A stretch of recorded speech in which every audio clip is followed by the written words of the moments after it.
अन्याय যারা করবে, জুলুম যারা করবে, যদি নতি স্বীকার করে, যদি ক্ষমা চায়, আমরা বুকে নিতে প্রস্তুত আছি। কিন্তু ক্ষমা না করে সুযোগ পাইলে হামলা করবে, এদেরকে ছাড় দেওয়া হবে না, ছাড় দেওয়া হবে না, ছাড় দেওয়া হবে না ইনশাআল্লাহ। আমাদের পররাজ নির্দেশের অপেক্ষা আছি। সারা বাংলাদেশ থেকে আলেম, তলবা, দাওয়াত ও তাবলীগের সমস্ত সাথী এসে প্রত্যেকটারে ঘর থেকে বের করে এনে আইনের হাতে তুলে দেওয়া হবে, তুলে দেওয়া হবে ইনশাআল্লাহ। প্রস্তুত আছেন তো ইনশাআল্লাহ? যে কোনো ডাকে সাড়া দিতে প্রস্তুত আছেন তো ইনশাআল্লাহ? আমার ভাইরা রক্ত দিয়েছেন, ওই রক্তের প্রতিটা ফোঁটার বদলা নিব ইনশাআল্লাহ। ক্ষমা না চাইলে ওদের কোনো ক্ষমা নাই। আর মৃত্যুর ক্ষমা আমি করার কেউ না। তাদের আত্মীয়রা যদি ক্ষমা করে তাইলে করবে, রাষ্ট্র ক্ষমা করলে করবে, আমরা ক্ষমা করার কেউ না। আমার সাথে ব্যক্তিগতভাবে আচরণ কেউ খারাপ করলে আমি ক্ষমা করতে পারি, কিন্তু যারা খুনের সাথে জড়িত তাদেরকে ক্ষমা করার আমি কেউ নাই। এদেরকে যেখানে পাওয়া যাবে ধৈরাই ধৈরাই আইনের হাতে তুলে দিতে হবে ইনশাআল্লাহ। আর ছাড় দেওয়া নাই, বহু ছেড়েছি। রহমতের নবীর ওয়ারিস বলে আমাদেরকে বহুজন বুঝিয়ে বুঝিয়ে রেখেছেন। যেহেতু বারবার আমাদের রক্ত ঝরানো হচ্ছে, আমার ভাইদেরকে মৃত্যুতে মৃত্যুর কোলে তারা পাঠিয়ে দিচ্ছে, এখন থেকে ইনশাআল্লাহ পাল্টা প্রতিরোধ হবে ইনশাআল্লাহ, প্রতিরোধ হবে ইনশাআল্লাহ। আছেন তো প্রস্তুত ইনশাআল্লাহ? আল্লাহকে সাক্ষী বানান, সাক্ষী বানান। আছেন তো ইনশাআল্লাহ? প্রিয় ছাত্র ভাইয়েরা, যুবক বন্ধুরা, আল্লাহ সুবহানাহু ওয়া তাআলার অশেষ মেহেরবানি, যে মহান মালিক অত্যন্ত মায়া এবং ভালোবেসে দিনই এই মজলিসে আমাকে আপনাকে আসার বসার কিছু কথা বলা ও শোনার তৌফিক দান করেছেন, সেজন্য রবের শুকরিয়া আদায় করি আলহামদুলিল্লাহ। আমার প্রিয় ভাই, প্রিয় বন্ধু মুহতারাম মুফতি কিফায়াতুল্লাহ আজহারি হাফিজাহুল্লাহ, তিনি নাম ঘোষণার সময় বলেছেন দেশের যে বর্তমান প্রেক্ষাপট পরিস্থিতি নিয়ে দিক নির্দেশনামূলক কথা বলবেন। আসলে পরিস্থিতি নিয়ন্ত্রণ করেন যারা, এ বিষয়ে কথাবার্তা তাদের বললেই ভালো। আমরা তো কর্মী, মাঠ কর্মী, বড়দের দিক নির্দেশনা অনুযায়ী আমরা চলব, এটাই আমাদের বক্তব্য, কথা, চিন্তা। তারপরেও একটা মাঝামাঝি অবস্থান থেকে দুটো কথা বলতে চাই। আল্লাহ সুবহানাহু ওয়া তাআলা আমাদের উপর অনেক দয়া করছেন। একটু বলেন তো কত দয়া করছেন? সে অনেক, কত? অসংখ্য। এটাই অনেক না, বলেন কত? অনেক আর অসংখ্যের মধ্যে পার্থক্য আছে, অনেকের শেষ আছে অসংখ্যের। কোরআনে দুই জায়গায়, সূরা নাহল, সূরা ইব্রাহিম, আল্লাহ বলেছেন সেটা, وَإِن تَعُدُّوا نِعْمَةَ اللَّهِ لَا تُحْصُوهَا إِنَّ الْإِنسَانَ لَظَلُومٌ كَفَّارٌ।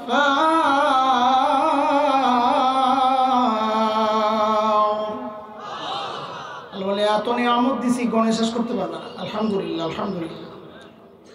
এই নিয়ামতের মধ্যে অন্যতম শ্রেষ্ঠ নিয়ামত হচ্ছেন আমাদের নবী আলাইহিস সালাতু ওয়াস সালাম,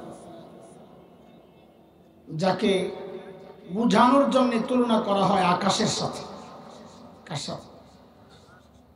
মানে কি, আকাশ যেমন বড়, আমার নবীর মাথাও আসলে এরকম বড়। হ্যাঁ, আকাশের সাথে তুলনার কারণ হচ্ছে আকাশ যখন উন্মুক্ত থাকে, কারো চোখ যদি ঠিক থাকে, সে যে কেউই হোক, যেই বয়সের হোক, যেই পেশার হোক, সে যেমন আকাশের দিকে তাকালে আকাশ দেখতে পায়,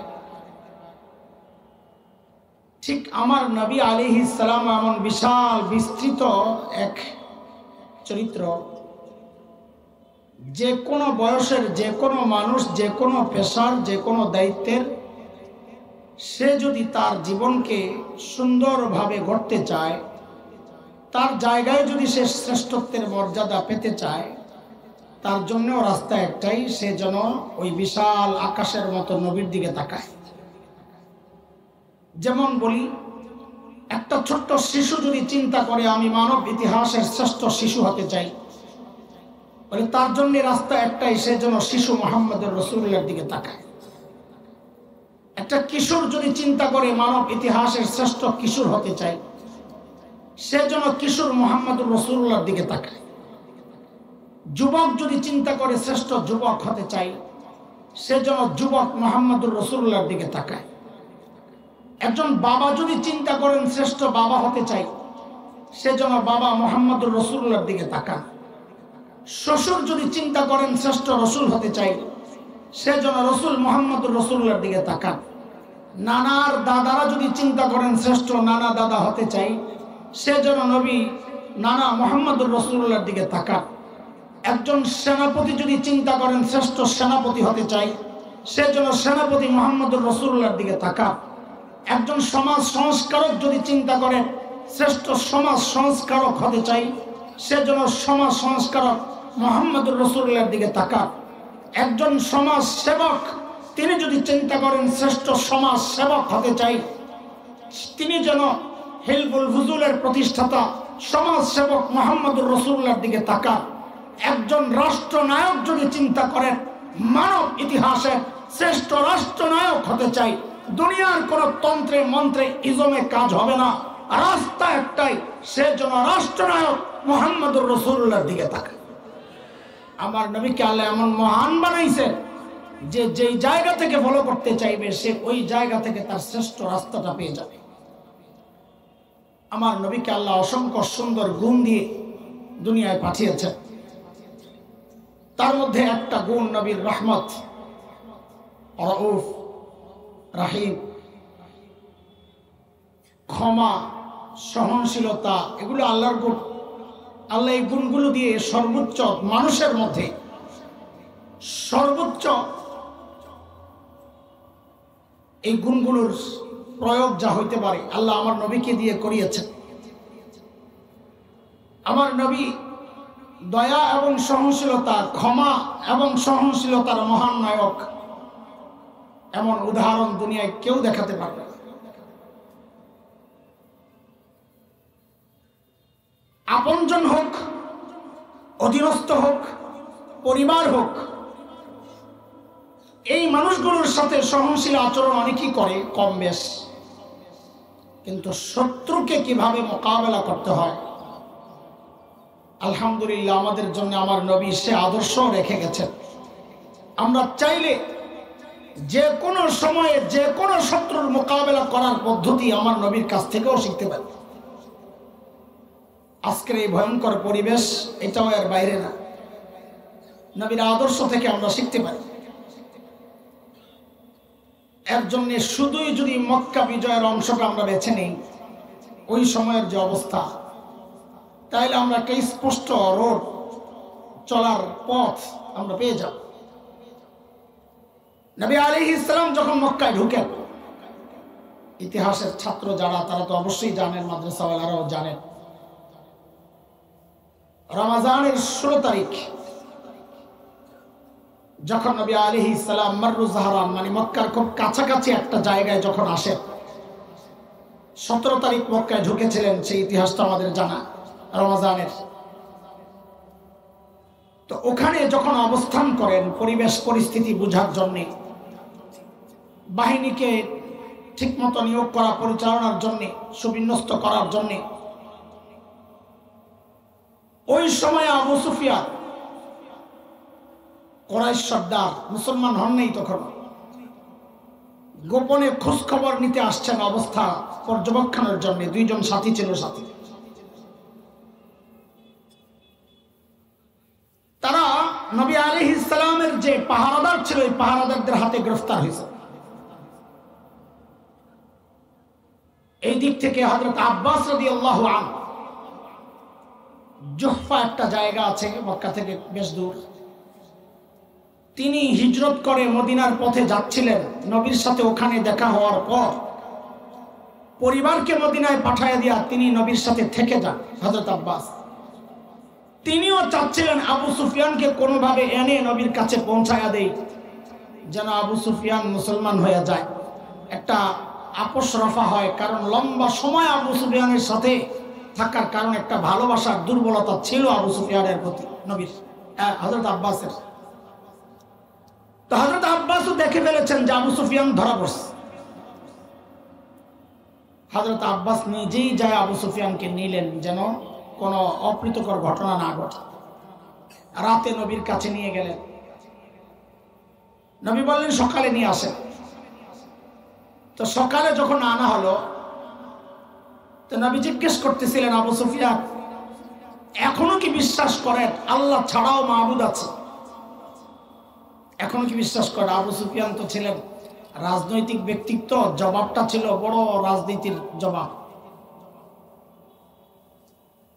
তিনি জবাবে বলেন, যদি আল্লাহ ছাড়া আরো মাবুদ থাকতো তাইলে তো আর এত বিপদে পড়ি না। এখনই কি আপনি অস্বীকার করেন আমি রাসূল? আবু সুফিয়ান বলে, এখানে একটু সন্দেহ এখনো আছে। আমরা হইলে কি করতাম বলেন? আমার নবীর আদর্শ, আমরা হইলে কি করতাম? আবু সুফিয়ান ইসলামের বিরোধিতায় তার কাজ, পরিকল্পনার লিস্ট বড় লম্বা। সেই বদরের যুদ্ধ থেকে নিয়ে ওহদের যুদ্ধ সহ লিস্ট অনেক বড় লম্বা। আমরা হলে কি করতাম? যে আমি নবী, এখনো তোমার সন্দেহ? আরে ধর কল্লাটা ফেলাই দিই, যেহেতু যুদ্ধের জন্যই তো আসা। হাই হযরত আব্বাস যখন দেখলেন আবু সুফিয়ান এখনো কথাবার্তা একটু এদিক ওদিক বলে, যায়া বুঝায়া বলে, ভাই মুসলমান হওয়া, বাঁচার উপায় নাই, কাম শেষ আজকে। আবু সুফিয়ান মুসলমান হয়ে গেছে, নবী তাকেও মাফ করে দিছে।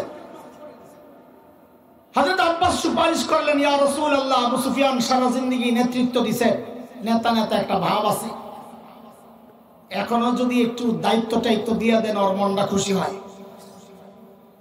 মক্কায় যায় যেন বলতে পারে আমি একটা কিছু। তো নবী আলাইহিস সালাম বললেন, যান আপনি যা ঘোষণা দেন, মান দাখালা দার আবি সুফিয়ান ফাহুয়া আমিন, যারা আবু সুফিয়ানের ঘরে ঢুকবে তারা নিরাপদ। কিন্তু আবু সুফিয়ান তার কওমের ফিকির আছে যে আমার ঘরে কয়জনের জায়গা আসবে, বাকিদের অবস্থা কি হবে। আবু সুফিয়ান তো আমাদের দেশের নেতা নেত্রীদের মতো না, কর্মী সমর্থক নেতা, এদের কি অবস্থা আমার জানার দরকার নাই, আমি হেলিকপ্টার পাইয়ে দিছি দোষ। এই জন্য পাবলিক বলে নিজে ধরছে হেলিকপ্টার, পেছন থেকে নেতা কর্মীরা কয় ওরে বাটপার। আবু সুফিয়ান তো ওই লেভেলের নেতা না, কর্মী সমর্থক, নিজের কম গোত্র মিল্লাতের জন্য মায়া ছিল। আবু সুফিয়ান আস্তে করে বললেন, ইয়া রাসূলুল্লাহ, আমার ঘরে কি এত মানুষের জায়গা হবে? তো নবী বললেন, আচ্ছা ঠিক আছে, তাইলে আপনি যায় এই ঘোষণাও দিয়ে দেন, মান দাখালা আল মসজিদ আল হারাম ফাহুয়া আমিন, যে মসজিদে হারামে ঢুকবে সেও নিরাপদ। হযরত আবু সুফিয়ান চিন্তা করলেন, মসজিদের মধ্যেও কি সব মানুষ আসবে, বাকিরা যাবে কোথায়? ইয়া রাসূলুল্লাহ, মসজিদের মধ্যে তো সবার জায়গা হবে না। আল্লাহর হাবিব বললেন, তাইলে যায় বলে দেন, মান আগলাকা বাবাহু ফাহুয়া আমিন, যারা নিজের ঘরের দরজা বন্ধ করে যুদ্ধ থেকে বিরত থাকবে তারাও নিরাপদ। আবু সুফিয়ান এবার খুশি হয়ে গেছে, হ্যাঁ এবার সবাইরে বাঁচানো যাবে। যা মক্কায় ঘোষণা দিয়ে দিলেন। নবী আলাইহিস সালাম দুইটা ভাগ করলেন, এক ভাগের নেতৃত্বে নিজে, আরেক ভাগের নেতৃত্বে হযরত খালিদ ইবনে ওয়ালিদ। বাম দিক থেকে হযরত খালিদ ঢুকছেন মক্কার নিচু এলাকা, আজকের যে মিসফালা, কুদা একটা জায়গা আছে ওদিক দিয়ে, আর কাদা একটা জায়গা, এদিক দিয়ে ঢুকছেন নবী উঁচু এলাকা দিয়ে, আজকের যে মারওয়া যে পাহাড়ের পাশ দিয়ে। দুই দিক থেকে ঢুকতেছেন নবী এবং খালিদ ইবনে ওয়ালিদ। খালিদের প্রসঙ্গটা আমি একটু পরে আসতেছি। নবী যখন মক্কায় ঢুকে চোখ থেকে ঝরঝর করে পানি পড়তেছিল, কাঁদতেছিলেন, সূরা ফাতাহ তিলাওয়াত করতেছিলেন, বিজয়ের যে সুসংবাদ আল্লাহ দিয়েছিলেন সূরা হুদাইবিয়ার পর, সে আয়াত পড়তেছিলেন, কাঁদতেছিলেন। আজকের দুনিয়ার মানুষ হলে কি করত? বিজয়ী বীর সেনাপতি মানুষকে, শত্রুকে শেষ করতে করতে আগানোর কথা, বাড়িঘর জ্বালিয়ে দিতে দিতে আগানোর কথা, লুটপাট করতে করতে আগানোর কথা। অথচ বিজয়ী বীর মুহাম্মদুর রাসূলুল্লাহ মাথা নিচু করে চোখ থেকে ঝরঝর করে পানি পড়তেছে, আগাইতেছে। লা তাসরিবা আলাইকুমুল ইয়াউম, আমার ভাই ইউসুফ আলাইহিস সালাম তার ভাইদেরকে যেমন ক্ষমা করেছে, আমিও ক্ষমা করে দিলাম, আজকে কোনো প্রতিশোধ নাই, মাফ, যাও মাফ। কিন্তু কিছু মানুষের ব্যাপারে আল্লাহ বলেছেন ওদেরকে মাফ করা যাবে না, তো নবী কি ওদেরকে মাফ করে দিবে? হ্যাঁ বলেন, আমার সাথে একটু কথা বলেন, পারবেন মাফ করতে? তারা কারা? আল্লাহ বলেছেন কোনো মালাউনকে মাফ করা যাবে না। এই মালাউন মানে হিন্দু না, আবার ওদেরকে মনে করেন না। মালাউন মানে কোরআনের ভাষায় মালাউন অন্যরা, সেটা হচ্ছে সূরা আহজাবে আসছে। আল্লাহ বলেন ইন্নাল্লাযীনা ইউযুনাল্লাহা ওয়া রাসূলাহু লা'আনাহুমুল্লাহু ফিদ দুনিয়া ওয়াল আখিরাহ। আল্লাহ আল্লাহর রাসূলকে যারা কষ্ট দেয়, সে হিন্দু হোক, খ্রিস্টান হোক, বৌদ্ধ হোক, এমনকি আমার মতো দাড়ি টুপিওয়ালা হোক, যদি আল্লাহ আল্লাহর রাসূলকে কষ্ট দেয় ওইটাই মালাউন। বলে মালাউনের শাস্তি কি? তো আল্লাহ বলতেছেন সূরা আহজাব মালউনিনা আইনামা সুকিফু উখিযু ওয়া কুতিলু তাকতিলা। মালাউন যেখানেই পাওয়া যাবে ধৈরেই কল্লা ফালাইয়া দিতে হবে। আবারও বলছি, মালাউন মানে হিন্দু না, আবার যায় কল্লা ফালাইয়া দিয়েন না, নাউযুবিল্লাহ। আল্লাহ আল্লাহর রাসূলকে যারা কষ্ট দিবে ওদের ক্ষমা নাই, এই সিদ্ধান্ত কার? না হেফাজত ইসলামের, মুফতি কিফায়াতুল আজহারীর, হাসান জামিলের? চিল্লায়া বলেন সিদ্ধান্ত কার? নবী জানায়া দিলেন এই এদেরকে ছাড়া যাবে না। বাকি এরা কারা? শেখ ইবনে তাইমিয়া রাহমাতুল্লাহি আলাইহি তার বিখ্যাত কিতাব আস-সারিমুল মাসলুল আলা শায়াতিনির রাসূল, যারা মুতালা করতে চায়, ইসলামিক ফাউন্ডেশনে কিতাবটা আছে, আমি ওখানেই মুতালা করছি, তো ওখান থেকে পড়ে নিবেন। সেখানে তিনি 15 জনের নাম এনেছেন। ভালো করে খেয়াল করেন, আমি আমার মূল পয়েন্টে চলে আসছি, সময় খুব কম। 15 জনের নাম এনেছেন। নবী নাম বললেন এদেরকে ছাড়া যাবে না। এরা কারা? আব্দুল্লাহ ইবনে খাতাল, কুরতুনা, কুরাইনা, সাররা, মাকিস ইবনে সুবানা, হুয়াইরিস ইবনে নাকিদ, আব্দুল্লাহ ইবনে জিবারা, হুবার ইবনুল আসওয়াদ, ওয়াহশি ইবনে হারব, হিন্দা বিনত উতবা, ইকরামা ইবনে আবি জাহল, হুবাইর ইবনুল আসওয়াদ, আব্দুল্লাহ ইবনে সাদ ইবনে আবি সারাহ। নবী গনে গনে 15 জনের নাম ঘোষণা করলেন, এদেরকে যেখানে পাওয়া যাবে ধৈর্যই হত্যা করতে হবে। একটু বিরতি দিচ্ছি, ঘটনার একটু অন্য জায়গায় যাই। আমাদের এই সমাজে কোন আলেম যখন প্রতিবাদী হন, উঁচু আওয়াজে কোন অন্যায়ের প্রতিবাদ করেন, অথবা লড়াই করতে যান, বাধা দিতে যান, অন্যায়কে সমূলে ধ্বংস করতে আগায়া যান, অন্যরা বলে বলে বলে এই সমাজের কিছু মানুষ আছে আমাদেরকে খোঁচা দেওয়ার চেষ্টা করে। সেটা হচ্ছে রহমতের নবীর ওয়ারিসরা আবার এত গরম কেন? বলে কি বলে না? বলে না? বলে না? আমার ভাই আল্লামা মামুনুল হককে যখন গ্রেফতার করা হলো, তখন অন্যরা কি বলেছে জানি না, জানার দরকার নাই, কিন্তু আমার মতো এইরকম সুরতওয়ালাও কাউকে কাউকে তখন বলতে শুনেছি, যখন আল্লামা জুনায়েদ বাবনগরী বদদোয়া করলেন যারা এই কষ্ট দিচ্ছে, আলেমদেরকে আলেমদের ইজ্জত দিয়ে ছিনিমিনি খেলছে, তাদের জন্য যখন বদদোয়া করলেন, আমার মতো এমন সুরতওয়ালাও কাউকে কাউকে মন্তব্য করতে শুনেছি, রহমতের নবীর ওয়ারিসরা বদদোয়া কেন দিবে? রহমতের নবী তো উহুদে মার খেয়েছেন, দোয়া করেছেন হেদায়েতের, তায়েফে মার খেয়েছেন, দোয়া করেছেন হেদায়েতের, তো আলেম কেন বদদোয়া দেয়? এই বিষয়টা একটু সূক্ষ্ম ব্যাপার, একটু ভেঙ্গে আমরা এরপরে আবার মক্কা বিজয়ের ওখানে যাব। শুনে আপনাদের কাছে একটা কথা আমার জিজ্ঞেস করি, আলেমরা শুধু কি রহমতের নবীর ওয়ারিস না সমস্ত নবীর ওয়ারিস? ওলামারা বলেন, সাধারণ মানুষ তো জানে না, আপনারা বলেন। চুপ হয়ে গেছে। হাদিস কি?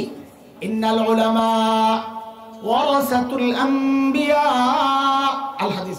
হাদিস আলেমরা হচ্ছেন ওয়ারাসাতুল আম্বিয়া। আম্বিয়া মানে সমস্ত, মানে একেবারে সমস্ত। কেন ওই মাদ্রাসাওয়ালারা জানবে এটা, আপনারা সাধারণরা জানবেন না। বহু বচন, আম্বিয়া বহু বচন, জমার মধ্যে যখন আলিফ লাম আসে, আল আল, তখন ইস্তেগরাকের ফায়দা দেয়, মানে টোটাল জামিউল আম্বিয়া।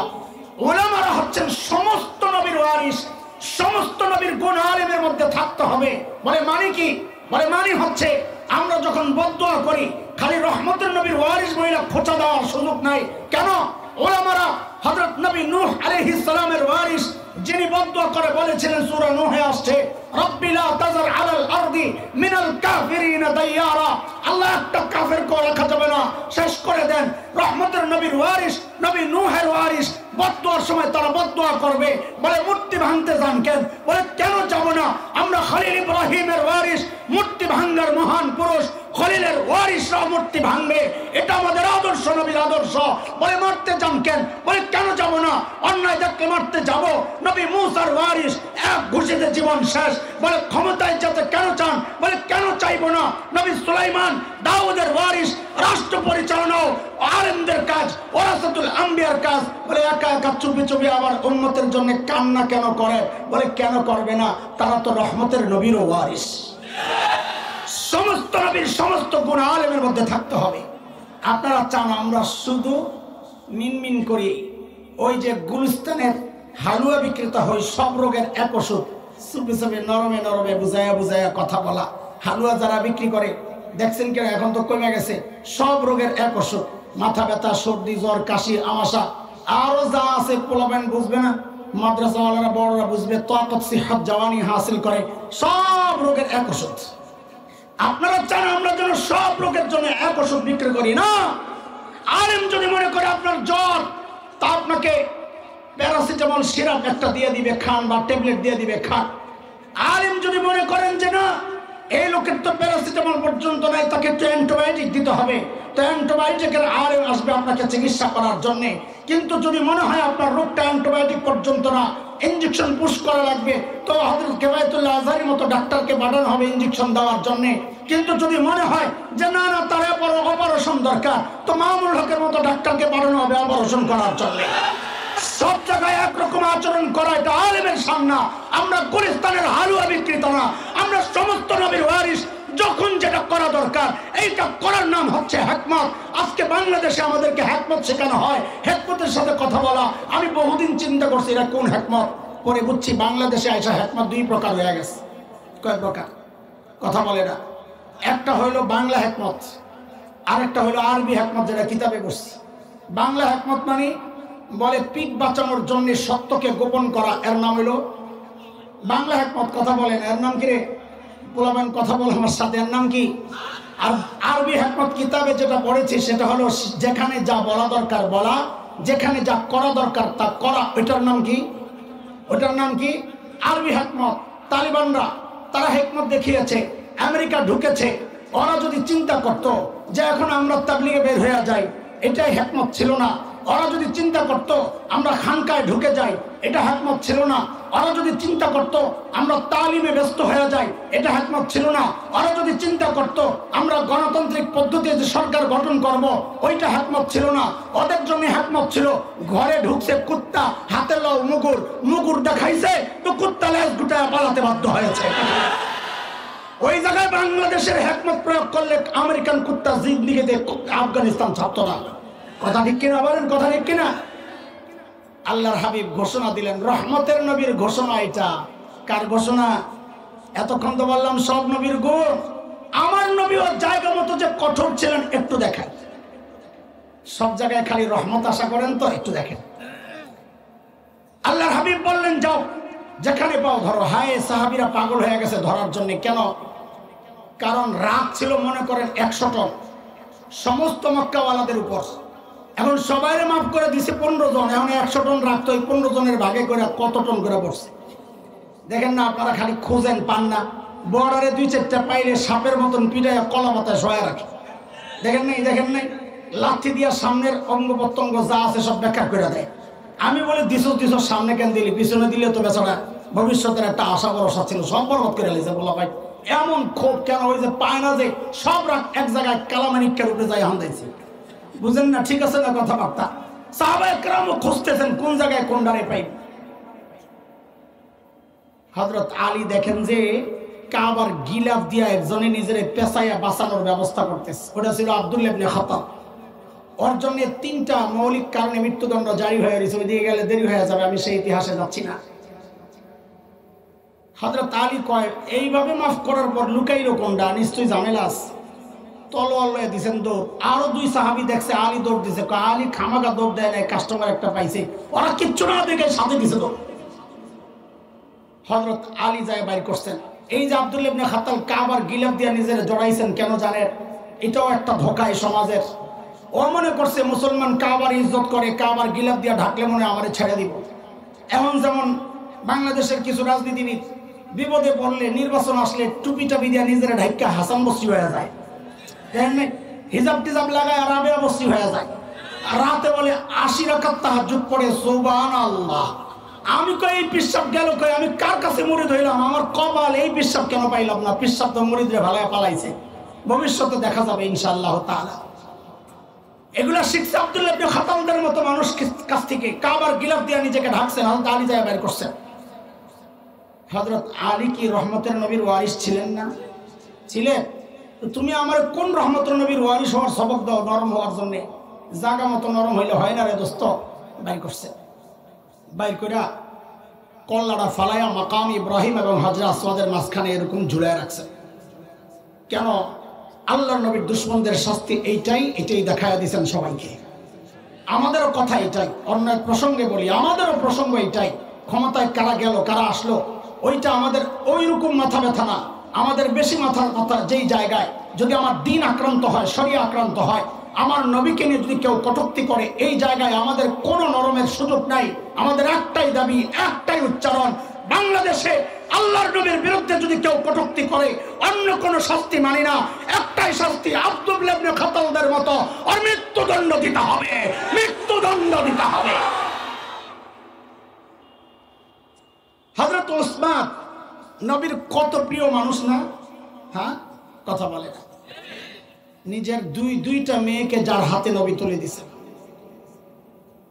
হযরত ওসমান তার দুধ ভাই আব্দুল্লাহ ইবনে সাদ ইবনে আবি সারাহ তাকে নিয়ে আসছেন। ইয়া রাসূলুল্লাহ, আমার দুধ ভাই, আমি নিরাপত্তা চাই।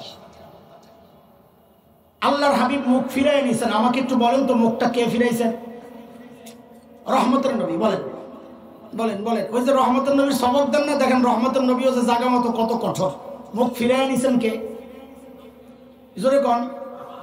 হযরত ওসমান আবার ওই পাশে গেছেন, হুজুর আমার দুধ ভাই আব্দুল্লাহ, আমি তার নিরাপত্তা চাই। নবী আবার মুখ ফিরাই নিয়েছেন। কে? কে? আল্লাহ। হযরত ওসমান আবার এই পাশে আসছেন, ইয়া রাসূলুল্লাহ, আমার দুধ ভাই নিরাপত্তা চাই। আল্লাহর হাবিব মাফ করে দিয়েছেন, নিরাপত্তা দিয়ে দিয়েছেন। দিয়েই বললেন, আমি যে এই কালক্ষেপণ করতেছিলাম এই সুযোগে তোর আব্দুল্লাহর কল্লাটা ফালাইয়া দিলি না কেন? এই কঠিন কথাটা কার?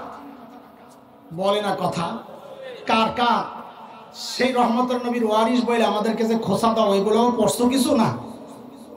সাহাবায়ে কেরাম অস্থির হয়ে গেছে, ইয়া রাসূলুল্লাহ, হায় হায়, বল মাছটা ছুটে গেল, কাছে পাইলাম, একটু চোখের ইশারায় বইলা দিতে লড়ে শেষ কথা।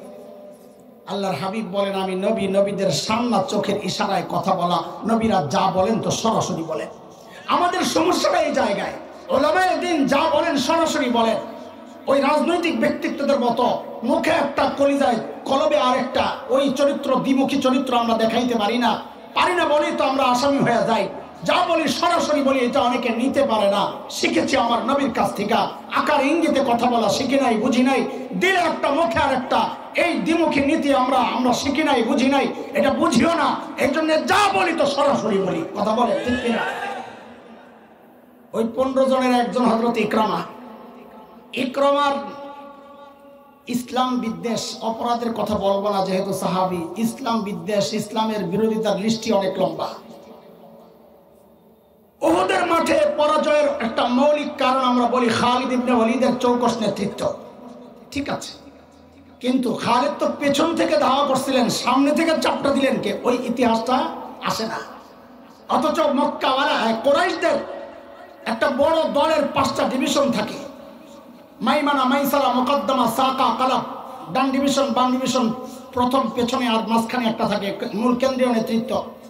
হযরত খালিদ ছিলেন মাইমানার নেতা, মাইসারার ছিলেন হযরত ইকরামা। খালিদ পেছন থেকে এসে ধাওয়া করছে, হযরত ইকরামা সামনে থেকে আটকাইছে।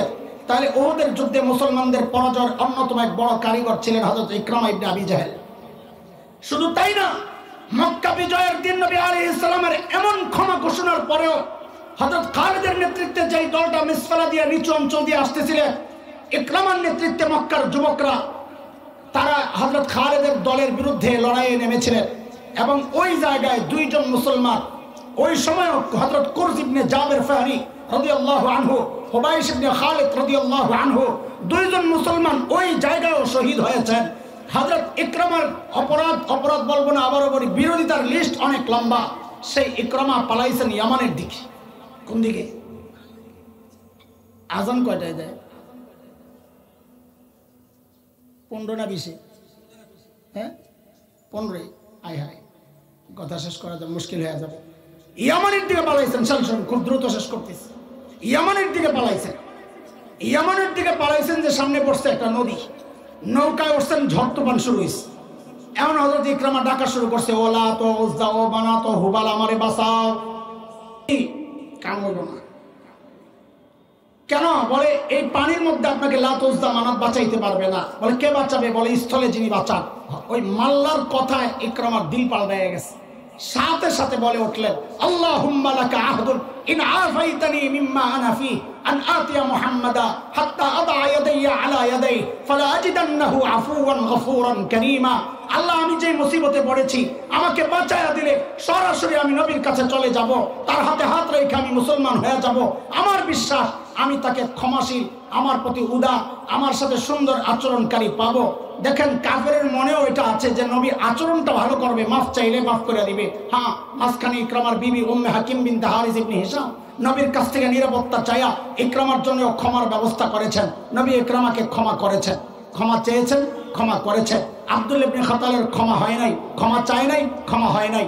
শেষ করছি হুবার ইবনুল আসওয়াদের কথা বইলা। এই ক্ষমাটা আমি কোনোভাবে নিতে পারি নাই। নবী আলাইহিস সালামের মেয়ে হযরত যায়নাব মক্কায় ছিলেন। স্বামী আবুল আস তিনি যখন মেয়ে স্ত্রীকে বললেন, সন্তান সম্ভব ছিলেন, যে তুমি চাইলে মক্কায়ও থাকতে পারো, হিজরত করে মদিনায় চলে যেতে পারো। হযরত যায়নাব বলেছেন, আমাকে মদিনায় পাঠিয়ে দেন। তো আবুল আস ভাই কেনানার মাধ্যমে আগায় দিতে, যে হযরত যায়নাবকে আগায় দাও। কিন্তু দিনে দুপুরে এইভাবে প্রকাশ্যে চলে যাওয়াকে মক্কার কাফেররা মানতে পারে নাই। হযরত আবু সুফিয়ানের নেতৃত্বে আটকানো হয়েছে, এইভাবে প্রকাশ্যে গেলে আমাদের ইজ্জত সব শেষ হয়ে যাবে, সবাই আটকাইছে। কিন্তু এই হুবার ইবনুল আসওয়াদ যায় কি করছে, তলোয়ার দিয়ে হযরত যায়নাবের ওটের পায়ের মধ্যে যখন আঘাত করছে, হযরত যায়নাব ছিলেন সন্তান সম্ভবা, উটটা অনেক উঁচা, ওখান থেকে পড়ে পাথরে লেগে মাথা ফেটে বাচ্চাও পড়ে গেছে রক্তাক্ত। আবু সুফিয়ানরা ভয় পেয়ে গেছে। আবুল আসকে পরামর্শ দিছে, রাতের আধারে গোপনে পাঠায়া দাও। 10 দিনে যায় মদিনায় পড়ছে, অসুস্থ, রক্ত ঝরতেছে। আল্লাহর হাবিব দেখা, হযরত যায়নাবকে দেখা বাচ্চাদের মতো ফোবায়া কান্না শুরু করছেন। আরে আমার যায়নাব, ইসলামের জন্য এত কষ্ট কেউ করে নাই। সেই যায়নাব ওই আঘাতে মৃত্যুবরণ করেছেন, শাহাদাত বরণ করেছেন। আপনি আমি হইলে কি করতাম? আমার মেয়ের সাথে এমন আচরণ কেউ যদি করতো, আমি জিন্দেগিতে তাকে ক্ষমা করতাম না। কিন্তু মক্কা বিজয়ের পর নবী আলাইহিস সালাম যখন মক্কায় ক্ষমা ঘোষণা করছেন, হুবার ইবনুল আসওয়াদের নামও ছিল 15 জনের লিস্টে। হুবার জেদ্দার দিকে পালাইতেছিলেন, হঠাৎ মাথায় আসছে নবীর কথা শুনেছি, ক্ষমা করে দেয় ক্ষমা চাইলে, আমি একটু ট্রাই করে দেখি। কাপড় দিয়ে নিজের ঢাইকা পরিচয় গোপন করে নবীর কাছে আসছেন। আয়েশা মুখ খুলছেন, খুলে বলেন, ইয়া রাসূলুল্লাহ, আমি হুবার ইবনুল আসওয়াদ, আমি স্বীকার করতেছি আমি যে কাজ করেছি, আমি অপরাধ করেছি, আমারে মাফ করে দেন। আল্লাহর হাবিব বলেন, যাও, তোমারেও মাফ করে দিলাম। এই 15 জনের ইতিহাস পড়লে দেখা যায়, যারা মাফ চেয়েছেন, নতি স্বীকার করেছেন, নবী তাদেরকে ক্ষমা করেছেন। যারা নতি স্বীকার করেন নাই, আব্দুল্লাহ ইবনে খাতালের মতো তাদেরকে হত্যা করা হয়েছে। আমাদের আদর্শ, আমাদের চলার যে পথ, এইটাই হবে। অন্যায় যারা করবে, জুলুম যারা করবে, যদি নতি স্বীকার করে, যদি ক্ষমা চায়, আমরা বুকে নিতে প্রস্তুত আছি। কিন্তু ক্ষমা না করে সুযোগ পাইলে হামলা করবে, এদেরকে ছাড় দেওয়া হবে না, ছাড় দেওয়া হবে না, ছাড় দেওয়া হবে না ইনশাআল্লাহ। আমাদের পররাজ নির্দেশের অপেক্ষা আছে।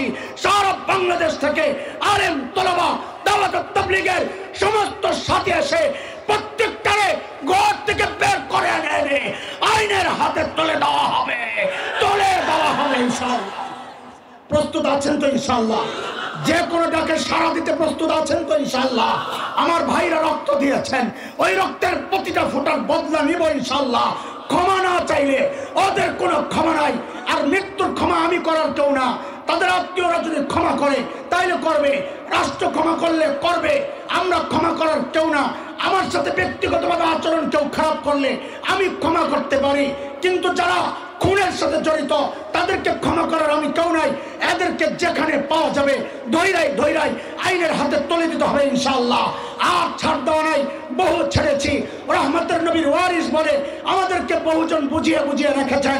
যেহেতু বারবার আমাদের রক্ত ঝরানো হচ্ছে, আমার ভাইদেরকে মৃত্যুর কোলে তারা পাঠিয়ে দিচ্ছে, এখন থেকে ইনশাআল্লাহ পাল্টা প্রতিরোধ হবে ইনশাআল্লাহ, প্রতিরোধ হবে ইনশাআল্লাহ। আছেন তো প্রস্তুত ইনশাআল্লাহ? আল্লাহকে সাক্ষী বানান, আছেন তো ইনশাআল্লাহ? আল্লাহ কবুল করেন, আমিন। ওয়া আখিরু দাওয়ানা আলহামদুলিল্লাহি রাব্বিল আলামিন। আসসালামু আলাইকুম ওয়া রাহমাতুল্লাহ।